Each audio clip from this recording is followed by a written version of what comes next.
Ever felt trapped in a relationship that just felt like a puzzle you could never solve?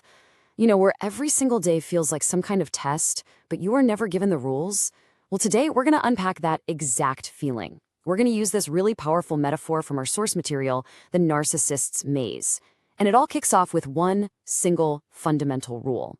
Right here. This is the foundational rule of the whole maze. It sets the stage for absolutely everything else, because it tells you that the environment itself is hostile.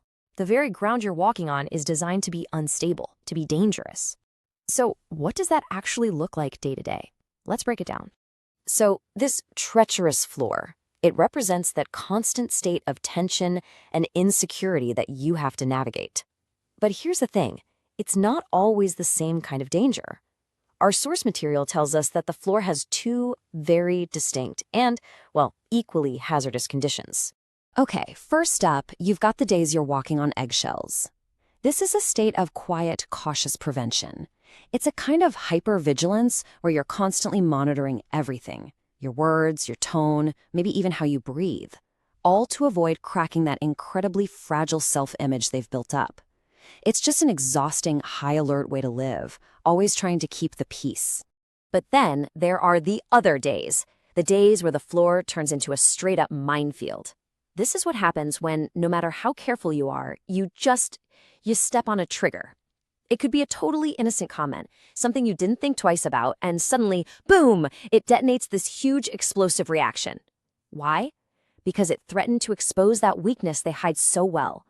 All that prevention just failed, and now you're in the middle of a conflict.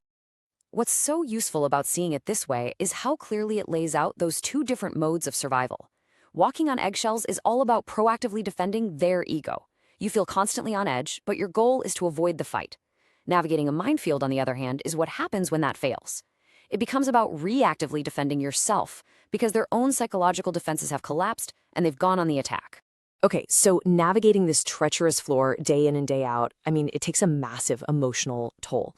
It creates this very specific internal experience, this feeling of being suspended in time, which our source describes so well. This imagery is just incredibly powerful, isn't it? It's not a hopeful kind of waiting.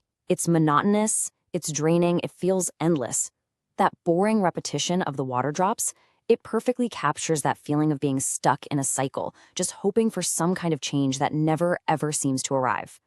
And really, this is the heart of that feeling. You're just waiting for relief, for a resolution. You feel like a character stuck in a chapter that just won't end, and you have absolutely no power to turn the page yourself. It's a profound loss of control over your own life story.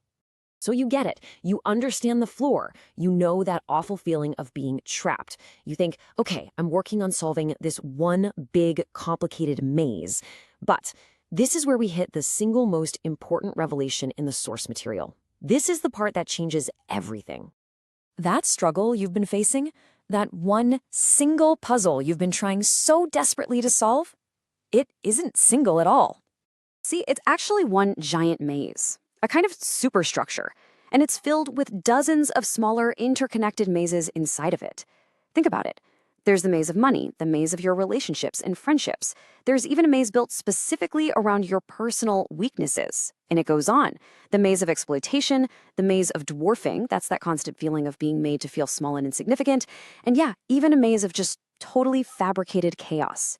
Every single one is its own separate puzzle, but they all lock together to form this much, much larger trap. Now, I know realizing you're in a maze of mazes can feel completely overwhelming, but it also gives us the key to escaping. Because if the problem is modular, then guess what? So is the solution. And it all comes down to one absolutely critical action. So, the most crucial takeaway is this simple but powerful process.